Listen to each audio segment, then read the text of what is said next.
Hi, welcome back to Blue Mountain Bushcraft and Outdoors. Today I'm going to show you something a little bit different, one of my favorite YouTube channels. Stand by.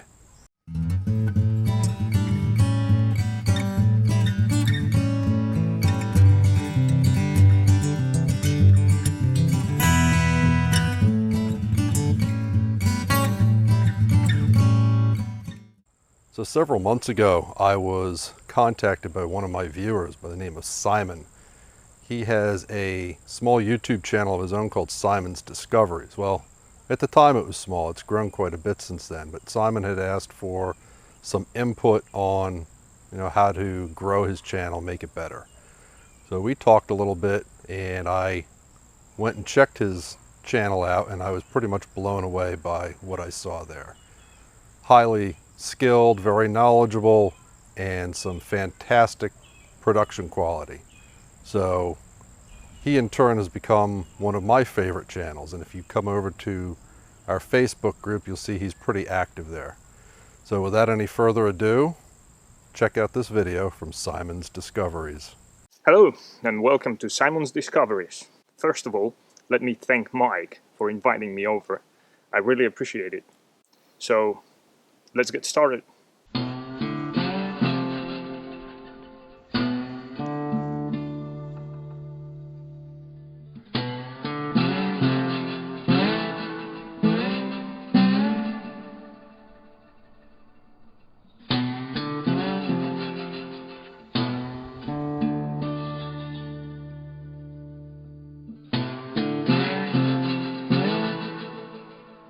Alright, so today we're going to be talking about two different machete patterns. The British interpretation of Southeast Asian Golok by Ralph Martindale, and the North American interpretation of the Latin American machete.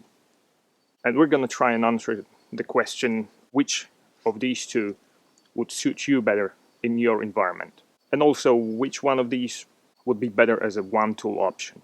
So, we know these are used in Southeast Asia. These are used mostly in South and Central America. So you may think the answer is obvious. If you have a lot of undergrowth and secondary forest, use this one. If you have primary forest with little undergrowth and a lot of thick wood, choose this. I'm not convinced that's actually the reason why some people use this and others use this machete. I think there is a lot of primary and secondary forest in both of these areas. So I'm thinking this may be something to do with the availability of certain tools in certain areas, which basically boils down to culture and tradition. But we are not necessarily bound by culture and tradition, and we can actually choose whatever suits us better.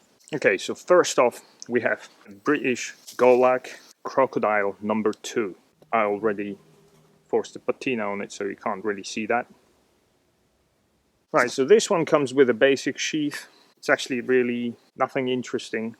I've seen that some of them come with better sheaths than this. It was basically like a sleeve like this without the strap. So it was just sitting in there, and obviously it would fall out as soon as you turn it upside down. So I made a little strap here with some poppers. Now it holds it pretty well. This one also comes with a file. And it's actually funny that they should attach a file in here, because it indicates that this is going to be a DIY kind of job. And to be honest with you, it is. When it comes to the finish, I doubt I've ever seen anything worse than this. It almost has splinters in the handle. That's how badly it is finished. It's really rough. There are massive, massive gaps between the tang and the scales. I've obviously filled them up with my favorite material, which is beeswax. So now it's all smooth and nice, but it takes a lot of time to deal with that. The tang not being a true full tang, there was a hole through and through. You could see daylight through it. But surprise, surprise, it doesn't create any hot spots for some reason. I don't know. What else? The grind, or the edge. There was no edge, there was no grind. That's why I mentioned the file being a good idea, because you're gonna have to grind this thing yourself. from scratch, pretty much. If I hit you with a new one, I would sooner break your arm than cut your skin. That's how blunt it was when it first came. I also added some hockey tape here because it had this nice unsharpened area, allowing me to choke up on it for some fine work, maybe even carving, feather sticking, things like this, or chopping from close range. And a lanyard definitely helps, because this, once you've actually polished the handle, which you have to do because otherwise you're actually going to get splinters, it becomes a little bit slippery. So the upside of that is that you will never get any blisters because it's actually nice and smooth. And I remember Chris from Prepared Mind 101 mentioned that he likes those textured handles. So I'm actually more like those native people who like smooth handles, because really if you work with this for hours and hours, not just you don't just use it to chop a few bottles in front of a camera, and you have a textured handle like the cold steel machete head, it's just gonna take your skin right off like a sandpaper. This is the well-known cold steel 18-inch Latin machete. May come with a sheath, may not, depending on which option you choose. This is also a very basic sheath, but both do the job, although this does not require any modification. It just is what it is, and it holds the machete pretty well. This is the type of textured handle that is supposed to provide a better grip, but after a few minutes it's already giving me blisters. So I had to wrap this with a hockey tape, sand this down before, and now it's finally usable. Overall, with very little modification, this is a usable machete. Alright, enough talking. I swear I usually don't talk this much. Let's see them in action.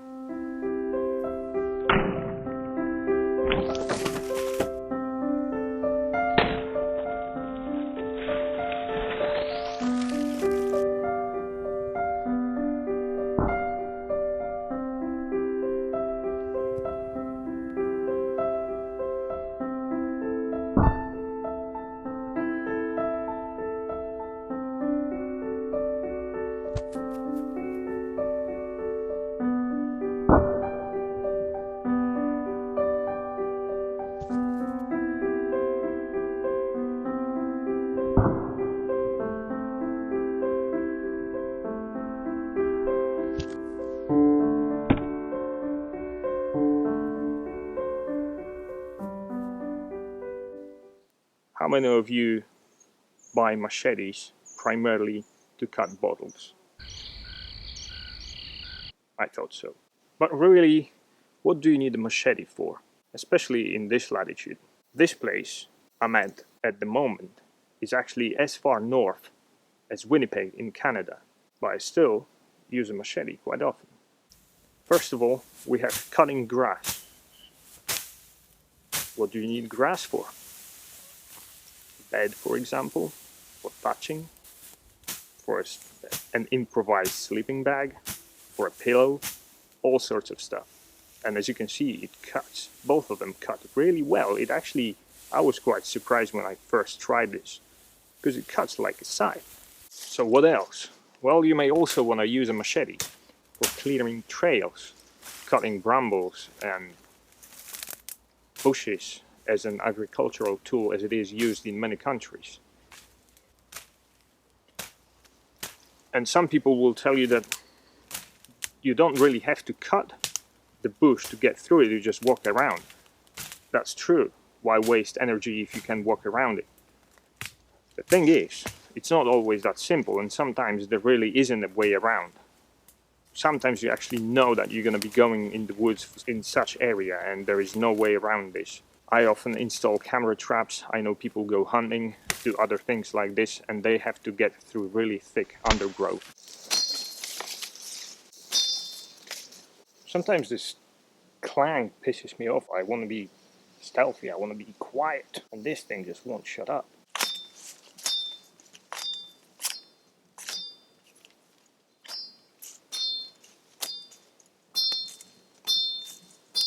Hear what I'm talking about?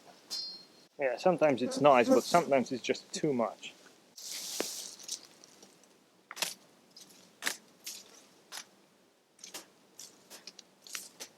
This one's quiet.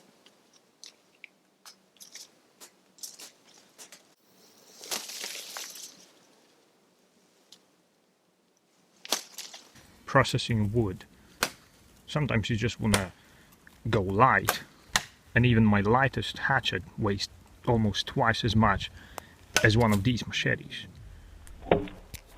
If it's a hot summer like now, and you know you're not gonna need massive fire, then a machete might just be enough.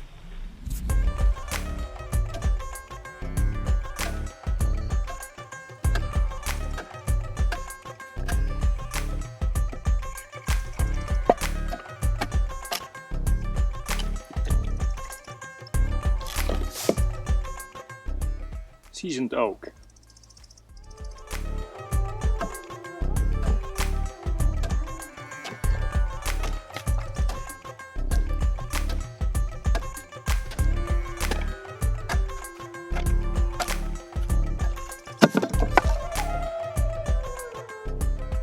Yeah, it looks like they both can do it.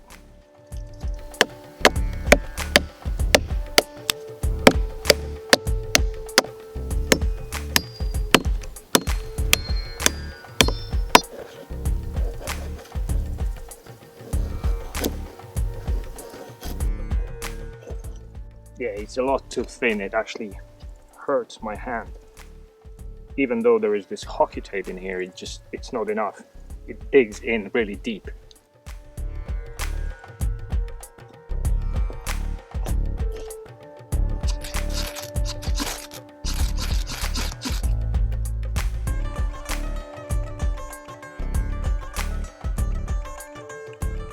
May not see this because it's so bright out here, but it's actually burning.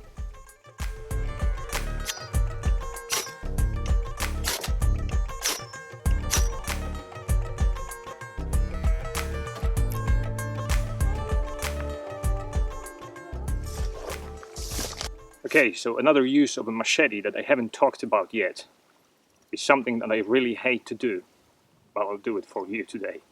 I'm talking about digging. Now, why would you dig with a machete if you can just pick a digging stick and do it with the stick? I always ask the same question to people who do that.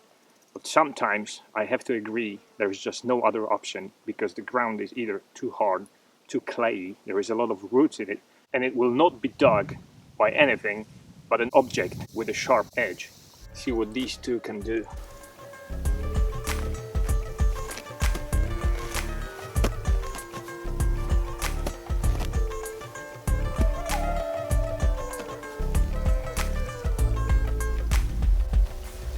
Yeah, that is a little too flimsy and too flexible for that. Whenever there is something harder and more difficult in the way, it will definitely let you know about that. It will bend and it actually becomes a little dangerous. I know people do this all the time, people in South America. But maybe just because they don't have a choice.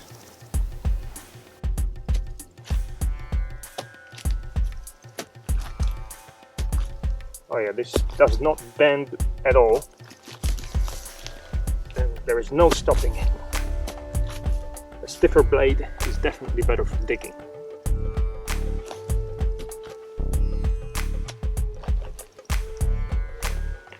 Okay, another use, self-defense. I know cold steel actually makes a big deal out of it. And this was interesting to me as well because I've read some articles of a woman defending herself with a machete against a lion that actually escaped from the local zoo. And she just kept whacking at this lion, hitting it on the head, and the freaking thing just wouldn't drop. So I'm thinking, what's going on here? And then I saw the footage of some street gangs in Brazil fighting with machetes.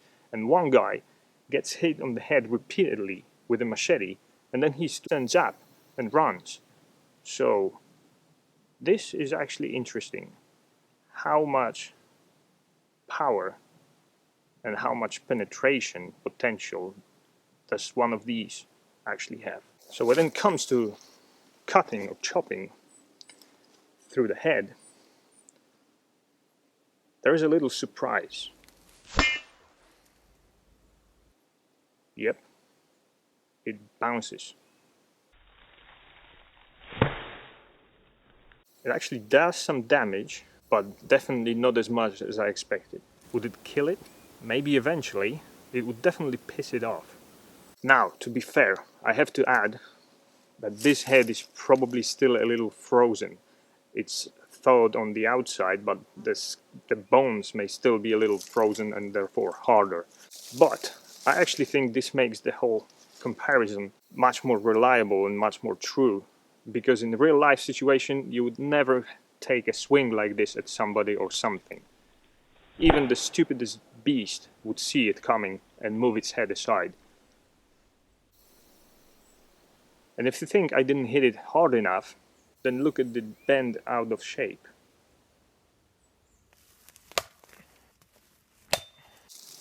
And I was also interested in how well would this thrust, because it's such a thin blade, so I thought it will probably bend.